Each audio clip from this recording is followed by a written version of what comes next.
Hello everyone, welcome back to the next video. In this video I will show you how to display a quit dialog before your application is quit when the user tries to quit your application. So suppose I have one application running.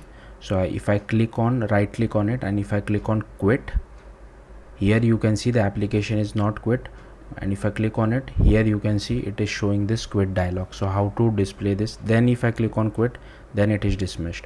So let's see how to do this. It's pretty simple. All you have to do is go to your app delegate, and here you have to display an NS alert.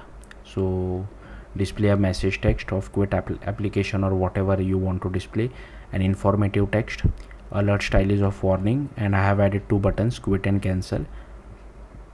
Then we are getting a response of alert.run model, and if the response.alert first button return, then terminate now.